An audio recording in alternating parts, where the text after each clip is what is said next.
Hizb ut তাওহীদ আল্লাহর বিধান প্রতিষ্ঠা করতে দাঁড়িয়েছে। হিজবুত তাওহীদের উপর যদি আক্রমণ চালান, হিজবুত তাওহীদ যখন পাল্টা প্রতিরোধ রচনা করবে, আমি নিশ্চিত করে বলতে পারি আপনারা পালাতে পারবেন না, পালাতে পারবেন না। কারণ কি? কারণ আমরা দাঁড়াইছি আল্লাহর দ্বীন প্রতিষ্ঠা করার জন্য। হিজবুত তাওহীদ আল্লাহর বিধান প্রতিষ্ঠা করতে দাঁড়িয়েছে। হিজবুত তাওহীদ নামক এই ধর্মের মূল অংশের মধ্যে ঈমানই নাই। আল্লাহর আইনের কথা তো দূরের কথা, ঈমানটাই নাই। দেখুন এই যে বইটা শ্রেণীহীন সমাজ সাম্যবাদ প্রকৃত ইসলাম বইয়ের 52 নম্বর পৃষ্ঠায় লিখছে, আমরা বলি না যে আপনার আল্লাহ বিশ্বাসী হয়ে যান, মোমেন হয়ে যান, পরকালে বিশ্বাসী হয়ে যান। আল্লাহর প্রতি কে ঈমান আনবে কে আনবে না সেটা তার আল্লাহর সঙ্গে বুঝবে। সুতরাং আল্লাহর প্রতি বিশ্বাস স্থাপন করানো আমাদের কাজ নয়। তাহলে যাদের মিশনের মধ্যে আল্লাহর ঈমানটাই নাই তারা আবার আল্লাহর আইনের কথা বলে।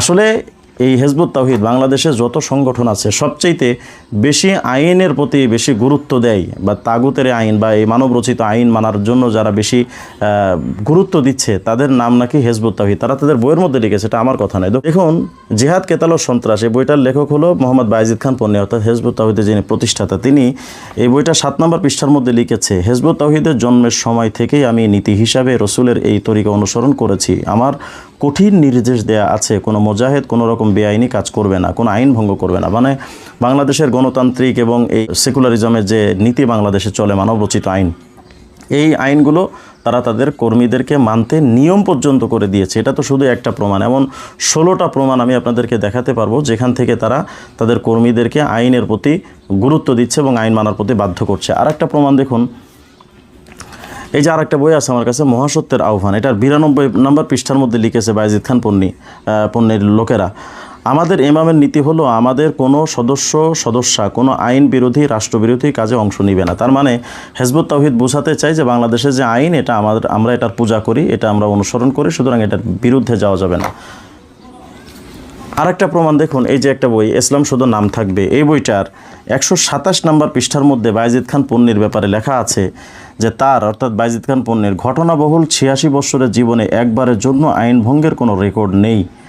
অর্থাৎ বায়েজিদ খান পন্নী আজীবন বাংলাদেশের এই গণতান্ত্রিক মানব রচিত এই আইনকে মান্য করে গেছে, কোনোদিন সে আইনের ভঙ্গ করেনি। আচ্ছা, এরপরে দেখুন সবচেয়ে আশ্চর্যের ব্যাপারটা হলো এই যে তাদের একটা বই গঠনতন্ত্র, এটা একটা সংগঠনের মূল বই থাকে গঠনতন্ত্র। এই গঠনতন্ত্র বইয়ের 30 নম্বর পৃষ্ঠার মধ্যে ধারা নম্বর 9 মূলনীতি, এটার গয়ের অনুচ্ছেদে লিখেছে, হিজবুত তাওহীদের যে কোনো স্তরের সদস্য দেশে প্রচলিত কোনো আইন ভঙ্গ করবে না, অবৈধ অস্ত্রের সংস্পর্শে যাবে না, কেউ আইন ভঙ্গ বা অবৈধ অস্ত্রের সংস্পর্শে গেলে তাকে আইন প্রয়োগকারী সংস্থার হাতে তুলে দেওয়া হবে। তার মানে বাংলাদেশের যে আইন, এই গণতান্ত্রিক আইন, মানবরচিত আইন, এটা যারা মানবে না, যারা এটার বিরুদ্ধে যাবে তাদেরকে হিজবুত তাওহীদের লোকেরা নিজেরাই পুলিশের হাতে সোপর্দ করবে। এরপরে দেখেন তারা বিভিন্ন জায়গায় বলেছে যে আল্লাহর আইন দিয়ে যারা রাষ্ট্র পরিচালনা করে না তারা কাফের। তাদের এই যে ইমামের লেখা জামানার ইমামের পত্রাবলী, অর্থাৎ সরকারের প্রতি তাদের বায়েজিদ খান পন্নী প্রতিষ্ঠাতা তিনি যে কিছু চিঠি দিয়েছিলেন তার সমষ্টিক বই হলো এটা। এটার 19 নম্বর পৃষ্ঠার মধ্যে লিখেছে যে আমাদের শেষ আশ্রয়স্থল বিচারালয়, অর্থাৎ যে বিচারটা মানবরচিত আইন দিয়ে হচ্ছে, যেটা মানার কারণে মুসলমানদেরকে কাফের, মুশরিক, ফাসিক পর্যন্ত হিজবুত তাওহীদ বলছে, অথচ বায়েজিদ খান পন্নী বলছে আমাদের শেষ আশ্রয়স্থল হলো বিচারালয়। তাহলে আমি জানতে চাই মানবরচিত এই আইন যারা এতটা গুরুত্ব সহকারে মানছে, এবং এ ব্যাপারে যদি আমি আরও প্রমাণ দিতে চাই 16টা বইয়ের প্রমাণ আমি দিতে পারবো, কিন্তু সব কিছু তো ভিডিওতে বলা সম্ভব না।